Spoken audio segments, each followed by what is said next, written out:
Arthur, c'est un des pionniers, c'est-à-dire il a fait partie de la première promo de l'École supérieure du digital quand on l'a lancée. Donc, c'est la promo 2016. Bah écoute, aujourd'hui j'ai 30 ans. Donc voilà, c'est triste à dire, mais on vieillit. Et avant l'ESD, j'ai fait des études de communication, j'ai eu un bac pro.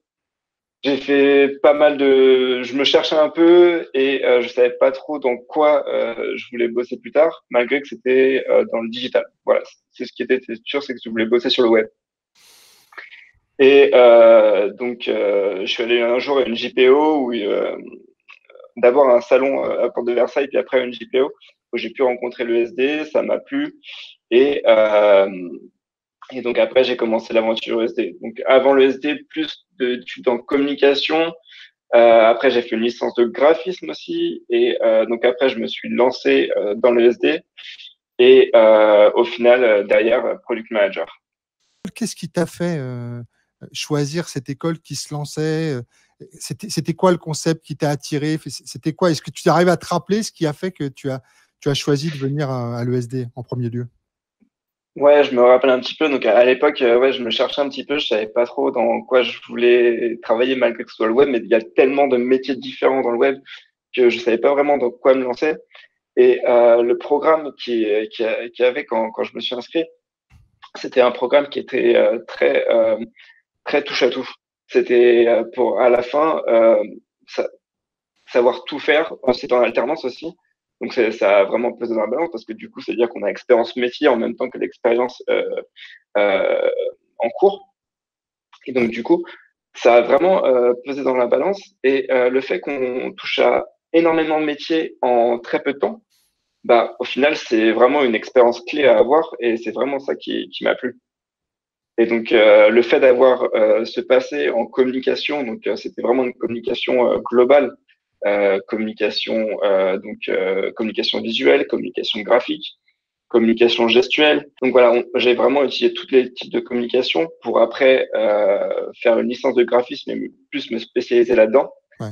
Au final, c'est pas ça qui me plaisait vraiment. Donc, j'ai parti un peu étranger, j'ai un peu roulé ma bosse là-bas.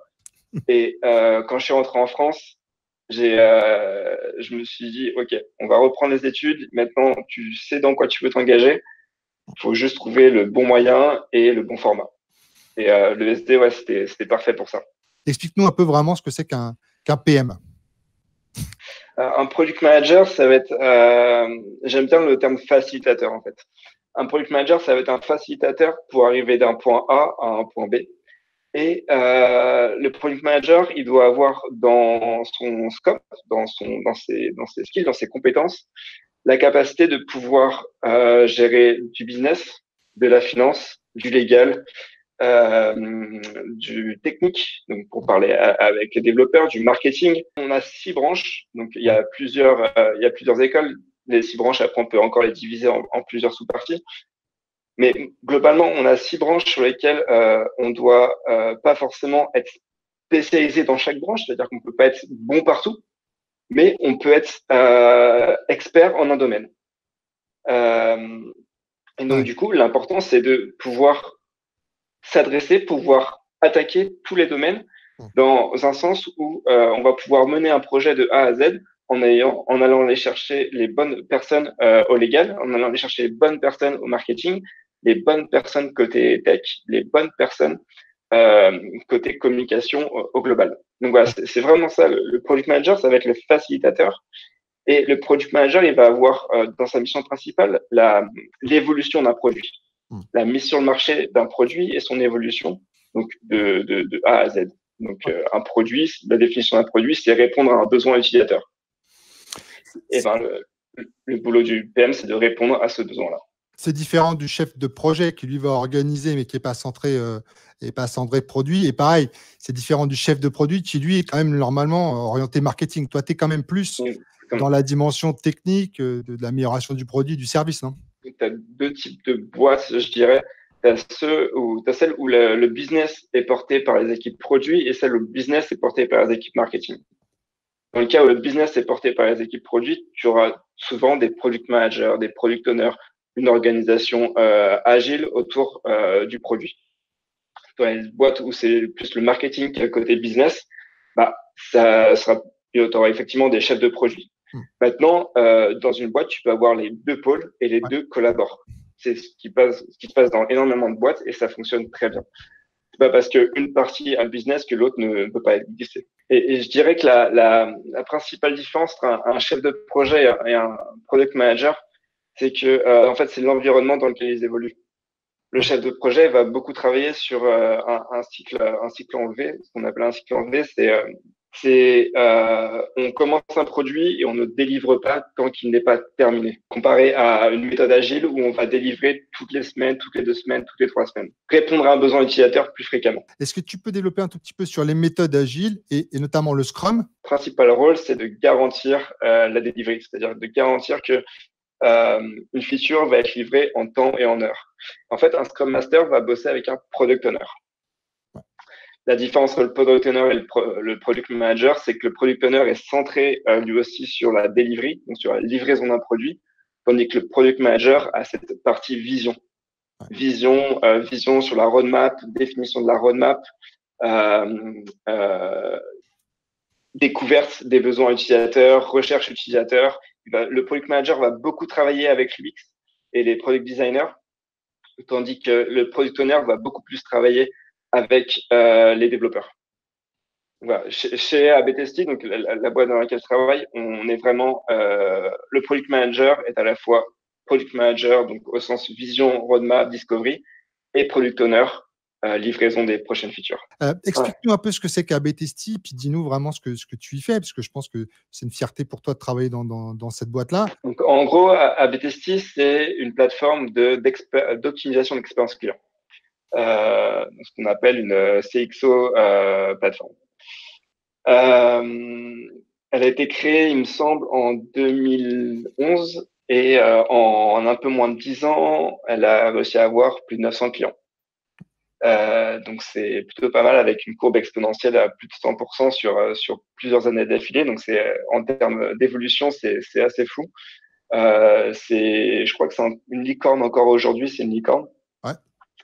Et du coup, c'est assez dingue l'évolution qu'elle a pu avoir. En termes de produit en lui-même, c'est une plateforme qui va permettre d'expérimenter, de personnaliser l'expérience client. Ça veut dire quoi? Ça veut dire qu'on va pouvoir faire des A/B tests, donc tester plusieurs versions d'une page web et vérifier laquelle satisfait le plus les visiteurs de nos clients. On va pouvoir personnaliser l'expérience utilisateur. Donc, par exemple, afficher un bouton d'achat de panier rouge ou bleu en fonction de l'appétence de l'utilisateur, mais aussi personnaliser la bannière qu'on va lui afficher. Donc, on sait qu'il a, par exemple, on sait qu'il a visité une quinzaine de pages produits qui sont sur des chaussures. Et ben là, sa prochaine visite, on va pouvoir dire, salut, on a vu que tu étais intéressé par les chaussures. Est-ce que ce modèle te plairait?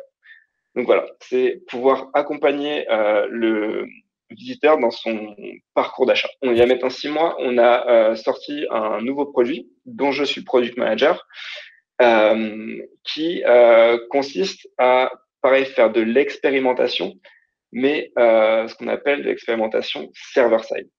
Ouais. Donc on a 2 plateformes. On a une plateforme AB Testing qui est dédiée aux équipes marketing, parce que tout est fait en ce qu'on appelle le WYSIWYG. Donc, what you see is what you get. En gros, en faisant du clic et glisser, on peut modifier une page web sans mettre une seule ligne de code.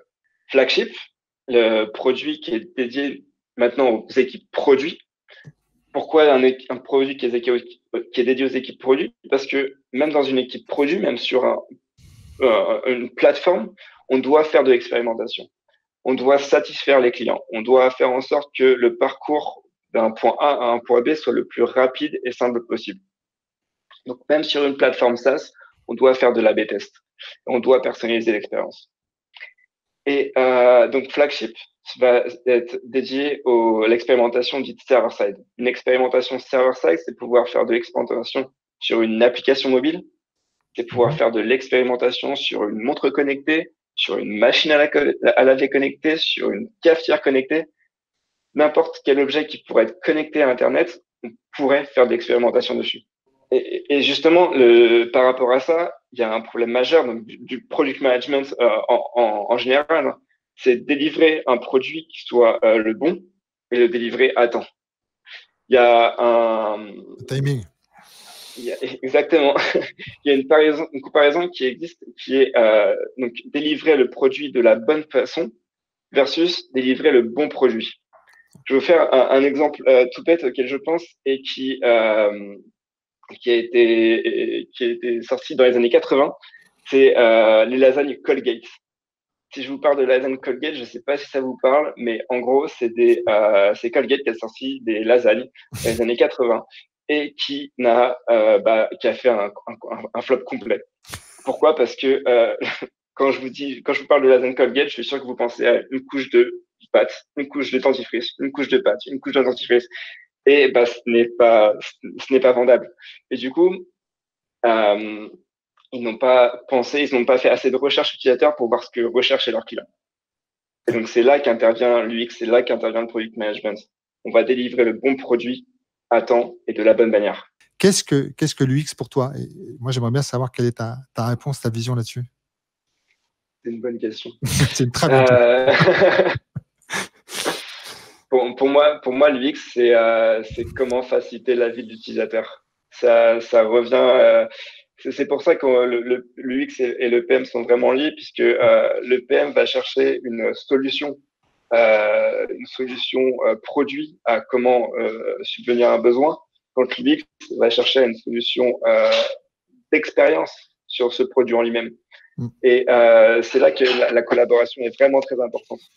Et ouais, pour moi, l'UX, c'est comment faciliter la vie de mon utilisateur, comment aller d'un point A à un point B le plus facilement et rapidement possible.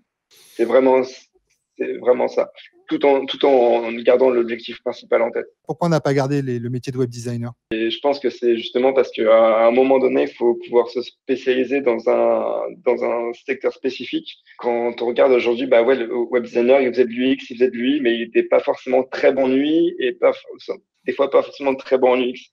Donc, et c'est important que les deux sachent faire la globalité, mais faut pouvoir se spécialiser à un moment donné pour se prétendre comme expert et pouvoir prétendre à un vrai poste du X ou un vrai poste du Y. Et c'est aussi tout ce qui est en amont, donc toute la recherche utilisateur, la prise de besoin et comment est-ce qu'on va répondre à ce besoin. Donc voilà, toujours en collaboration avec le PM. Mais effectivement, il y a toute cette recherche utilisateur qu'au préalable, le web designer ne faisait pas. Ouais. Et donc, ouais, c'est vraiment là aussi que se différencie le métier du X. Ça coûte cher d'utiliser AB Testy. Est-ce que ça coûte cher d'utiliser AB Testy? Ça, c'est une bonne question. C'est basé sur le nombre de visiteurs mensuels, si je ne dis pas de bêtises. Donc, ça dépend. J'ai pas la grille tarifaire en tête, mais ça dépend. Ça dépend du nombre de visiteurs par mois. Ouais, du volume, de la volumétrie. Exactement. Des choses à nous donner, mais les conseils, des lectures, je sais que tu as des livres, etc. Est-ce que tu as des choses à partager avec Ouais, il y a des livres. Il y en a un qui est un peu ma muse depuis environ 2 ans. Ouais. C'est le Miracle Morning. Miracle Morning de Aerod. Et en fait, ce bouquin, ça a été vraiment c'est ma copine qui me l'a fait découvrir.